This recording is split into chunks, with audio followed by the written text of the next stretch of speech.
right, something a little different from what we usually do. We are checking out why Tesco failed in the United States. Now, we know y'all, our most of our audience loves them some Tesco. That's a Yep. part of your culture and everyday life for most of you watching this one. Yep. And it is interesting to try and figure out why it failed in the United States. Yeah, because I feel like you have stores like Lidl and the other one. Aldi, but those are German based. No, but no, they're but into there too. No, but it's interesting because you have those stores that have come here and succeeded. Yeah. And you have others that have come here and succeeded. Why did this fail? That's interesting. Yeah, and it came on. We was talking like when we think of Tesco, we think of two completely different things. You think of Texaco, Yep. the station, Yep. and I of Costco, which is in love Tesco. I don't know if it's like Big Box or whatever, but we'll find out. I could be completely wrong about that. Well, definitely not a fuel station, a petrol No. station. It is definitely not that. So No, it is not. It's not. Anyway, you ready? yeah, let's do it, man. All right, 3, 2, 1. When you think about London, the obvious landmarks come to mind: Big Ben, Buckingham Palace, and the Tower Bridge. But there is an unofficial staple in the UK that extends well beyond the country: Tesco. Okay. It's the largest retailer in the UK. Okay. So then Sainsbury's, Asda, which is owned by Walmart, Morrison's, Aldi, Co-op, Lidl, Waitrose, Iceland, and Symbols and Independent. Those last two I've never heard of. Nope. Yeah. Nope. With over 3,400 stores. The brand has been met with success abroad in Europe and Asia, with international operation profits of over $500 million in 2018. Wow. There are more than 6,500 stores worldwide, but there is one place that the UK retailer just didn't take off: the United States. Tesco announced its US expansion in 2006, and at the time, Tesco was the third biggest retailer on the planet. But the brand just didn't click with Americans. Tesco left the US in 2013 when it sold off its remaining stores to Yucaipa companies. To understand why Tesco failed in the US, let's go back to the company's start. Okay, first of all, I did not know that Tesco even came to the United States before this video. No clue. That's news to me. No clue. I'm pretty sure if there was a place they would have rolled it out, it would have been somewhere near New York, maybe DC, the big city areas. Yeah. And those are just dwarfed by the others. Yeah, like they were third, like above them was like Walmart and something else. I can't remember, but anyway. Tesco got its start in 1919 when Jack Cohen began selling surplus groceries from a stall in London's East End. The first official Tesco store opened 10 years later with the idea of bringing affordable foods to the people of Great Britain. In the 1930s and 1940s, Tesco expanded across London and the suburbs. Tesco went public on the London Stock Exchange in 1947, and in the 1950s, it opened its first supermarket. Starting in the 1990s, Tesco set its sights on global expansion. Tesco had stores in the Czech Republic, Poland, Ireland, Thailand, Malaysia, and India. Wow. By 2007, Tesco had over 1,300 stores in 12 countries. In that same year, the company invested roughly $500 million to establish operations in the United States. And in November of 2007, Tesco entered the US market. Instead of going by the name Tesco, these stores opened under the name Fresh and Easy. The name was supposed to introduce... Fresh and Easy? I've seen those. Okay. Never been in one. I had seen these. Oh, okay. I thought they were a vitamin shop.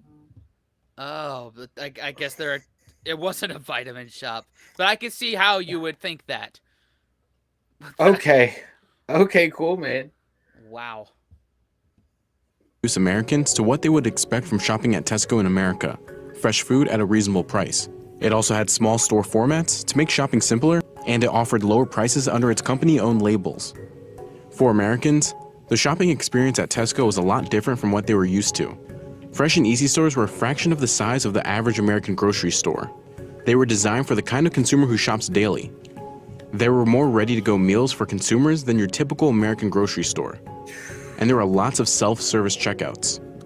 The format of typical American grocers are really big compared to Tesco's. They're designed for a shopper who shops in bulk and on a weekly basis. That means checkout counters are typically staffed with clerks and baggers, and there are more brand names on shelves. And there isn't nearly as big an emphasis on ready-to-go meals. The designation. Yeah, that's what I thought. It's like, we buy in bulk a lot. That's why, Costco and Sam's Club do really well in the States. And yeah, like, there are a few, like, grocery stores that, the more the higher up boutique grocery stores, or middle of the road ones, like Whole Foods and Harris Teeter, that have ready-made food.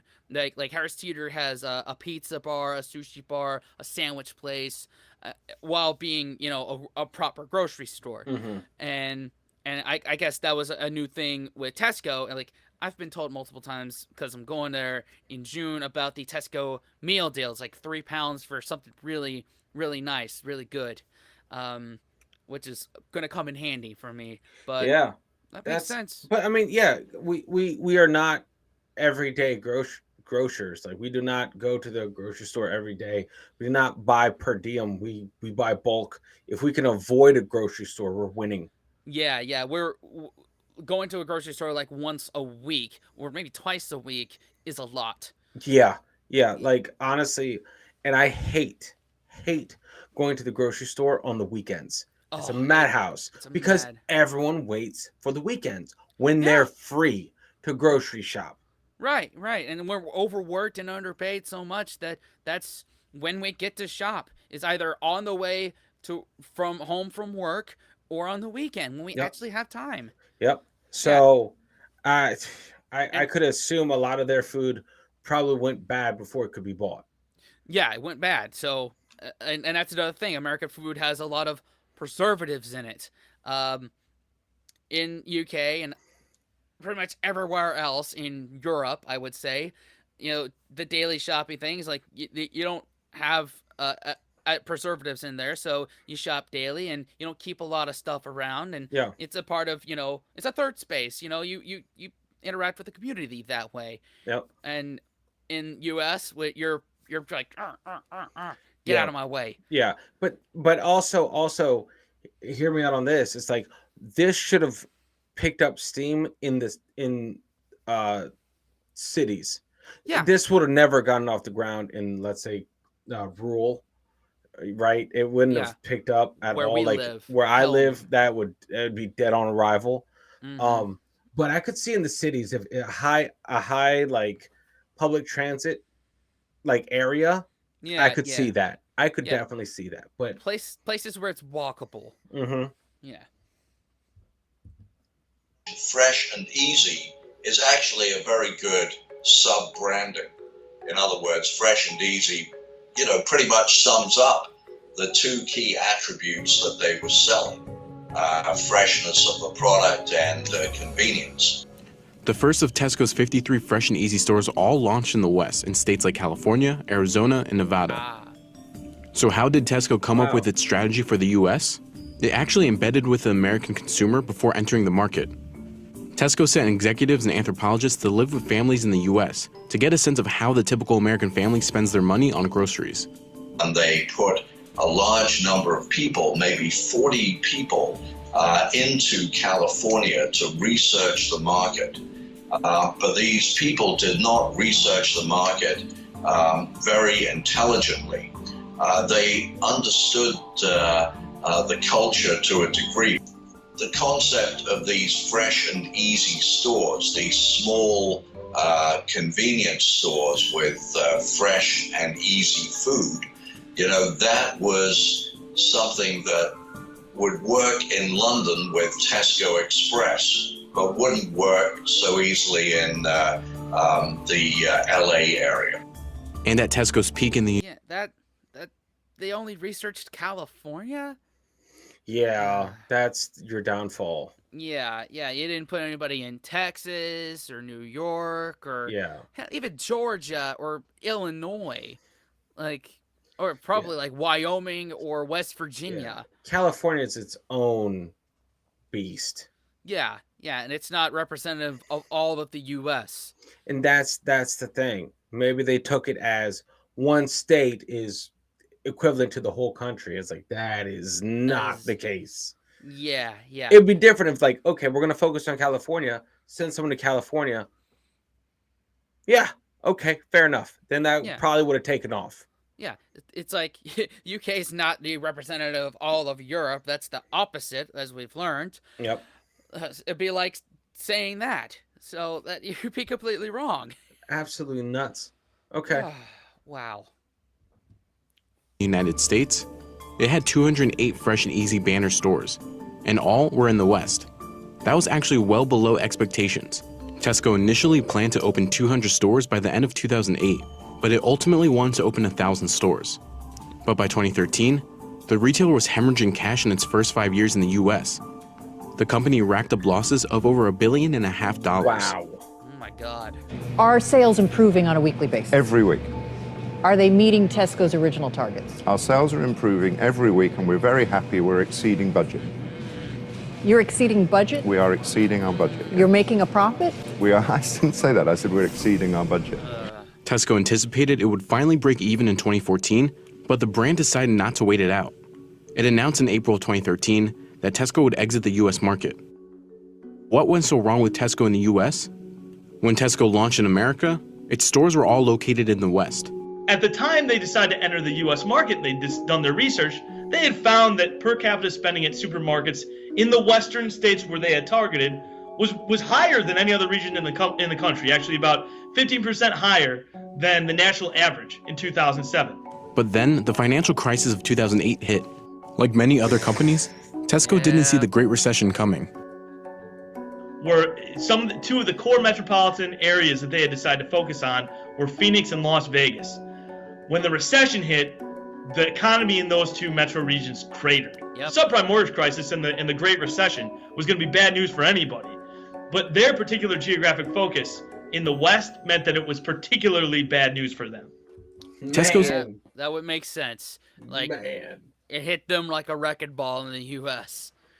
And especially like in Las Vegas, like that's completely dependent on tourism. And when people don't have money to go do tourist shit, they ain't gonna spend it in Vegas. What are you thinking, my guy? Yeah. No. It's interesting. I bet it would have taken off if they opened up on the East, because the East, even though it was decimated by the recession, it wasn't felt that insanely up near DC, Virginia. Let's say like the big hubs here on the East Coast. Yeah. It was still felt, but you still had so many jobs in the DMV. You did, yeah. Like and steady, well-paying jobs. Yeah. I might even argue it would do good in the South or the Midwest, like because it's supposed to be a low-cost thing, and because Aldi does well in small towns. Yep. In America. So if that's the same type of concept, then it could work. Yeah, but I mean they went for the jugular. Yeah. No, they went. All right, they're spending more in Cali. Let's go to Cali. They're spending more in Vegas. Let's go to Vegas. Like, oh man. Mm-hmm. All right, dude. Yeah, that's not what they're spending it on. They're spending it on other things. Yep. Those locations also happen to be in some of the states affected most by the Great Recession. Arizona, California, and Nevada saw unemployment rates that are higher than the national average. Consumers in these states also cut back on spending, and when they did spend, they went to retailers that offered the lowest prices possible. But just in general, in terms of entering the market, in terms of the recession, this is a really bad time to kind of have this message that Fresh and Easy espoused of having, hey, fresh and healthy products at a competitive price. Because as consumers look to stretch their budgets as far as possible when the recession hits, they turn to well-known retailers that held long-standing reputations for low prices. These stores were also in areas where there wasn't much foot traffic. So they ended up acquiring leases on a large number of properties that were basically on the wrong side of the road. In other words, they were on the inbound commuting side of the highway instead of the outbound or going home side of the highway. So, oh my God, really? Oh, dude, yeah, no, grocery stores are strategic that way, man. You hit them on the way home. You hit them on the way home, not into work. Oh, dude. What are you doing, Tesco? Oh, man. Or what did you do? Yeah. Jesus. How did you fumble that? Damn. That's tough, man. you can see immediately that, people are going to go straight by them on the way into work. When you want to go in to get something to eat on the way home from work, they're on the wrong side of the road. Geography was only part of the problem. Tesco also faced pushback by the American consumers. The Fresh and Easy stores didn't embrace the idea of the classic American grocer. Instead, they embraced Tesco's British style of food shopping. American grocery shoppers tend to gravitate toward larger stores that have everything under one roof. But the Fresh and Easy chains were approximately 1/5 the size of the typical American grocery store. The reason for the smaller store footprints is because Tesco's typical shopper shops at the store daily. Smaller stores make it easier for shoppers in the UK to grab what they need on a day-to-day basis and go home. But American consumers tend to grocery shop in bulk on a weekly basis. Plus, the Fresh and Easy stores also place a substantial focus on ready-to-go meals, which are a big seller in the UK and Europe. Tesco built a massive distribution center in Riverside, California, complete with commercial kitchens that help churn out these prepared meals. But Americans are more accustomed to ordering takeout or cooking meals themselves. Then there were the safety issues with Tesco's food that turned away American shoppers. To address food safety issues, Fresh and Easy stores offered produce that was wrapped together in cellophane bundles. Now, consumers in the U.S., however, and that might have worked in the UK and in Europe, but consumers in the U.S., they're picky when it comes to getting their produce because people want to be able to touch their produce before buying. However, because the food was wrapped, or the produce was wrapped in cellophane, people weren't able to do that. And additionally, if they wanted, for example, like one item, like one onion or one bell pepper, they were not able to do that. They would have to buy it kind of in wrapped with multiple items. Tesco's Fresh and Easy chains did. Yeah, that's... Ideas like that are more implemented in, like, Whole Foods, but then again, like, wrapping each individual, onion or banana, that's not a good... Americans ain't gonna do that. I'm sorry. Yeah, what did he say? They bundled it? Like, Yeah. with other things? With other things, yeah. Yeah, no. If you want to get an onion, you get just an onion. I don't need an onion and a bell pepper. Right. Because fuck the bell pepper. Yeah, and you want to be able to look at it and see if it's good or not. Yeah. And also, we're more geared towards, the drive-through or cooking at home. And like, and like, I don't know, maybe my thought about it is a bit skewed because Nana does go to the local diner almost every morning. She goes out and about. Most Americans aren't like that though. Mm-hmm. So they were trying to achieve a super 7-Eleven. Yeah, a super 7. That's a good way of putting it. That they wanted to do the in and out, the individuality, like I'm just going to buy stuff that I need for today. Yeah. And that's already being done in a very successful manner by 7-Eleven. Like, yeah. You can't beat that. Their prices are insanely high, but it's what is it called? It's the accessibility. Yeah. The convenience. Convenience. Yeah. Yep. Yeah. Didn't go after big retailers like Target and Walmart. They tried to target a niche market of consumers. But the stores just simply didn't resonate with the American shoppers. In the end, Tesco pulled out in 2013 at the cost of several $1 billion. It sold off its stores and its distribution and production facilities to Yucaipa companies. Yucaipa acquired more than 150 store locations, while the others were shuttered by Tesco. Tesco also ended up loaning Yucaipa companies $120 million to take over the Fresh and Easy brand. But just 2 years later after the sale, Yucaipa began to close down the remaining Fresh and Easy stores, and in 2015, the company filed for bankruptcy. CNBC reached out to Tesco about the company's time in the US, but the company did not respond to any questions. But Tesco isn't the only British supermarket to fail in the US. Really? Sainsbury's exited the US in 2004, and Marks & Spencer's called it quits in 2006. So Tesco's ill-fated attempt to break into the US wasn't totally unprecedented, but it did turn out to be one of the biggest failures yet, and resulted in major losses for the UK retailer. Goodness. Well, there you go. Oh my God. US and UK shopping matters are very different. We're just different, man. We're just different. Yeah, that's another piece of the puzzle. It is. Yeah, it's a very basic piece of the puzzle. Something that's overlooked, but it's quite interesting to check out. I think it's important to note. We differ. We're very much similar on so many things, but that's our culture. We're just that. I feel like that goes hand in hand with how much we drive. Right, Like car culture, grocery that's a bit of it, yeah. and it's more walkable in the UK, and that's something I would notice 100% because my relationship with food, am I shopping every day or am I shopping for bulk? That's a big difference, man. That's seeing a grocery store every single day would change my eating habits. 100%. So that's interesting. It's interesting. I get why it failed, but then again, a lot of startup grocery stores do fail, and there's maybe I can count on two hands how many are labels. Other than that, there's really not much else 100%. to do. And anyway, y'all, thanks for watching. Consider subscribing and watching another video. And what else, Dan? unplug and go to your grocery store. Exactly. And see you in the next video. Later, guys. Fellas, we could be that mistake. Let's do this.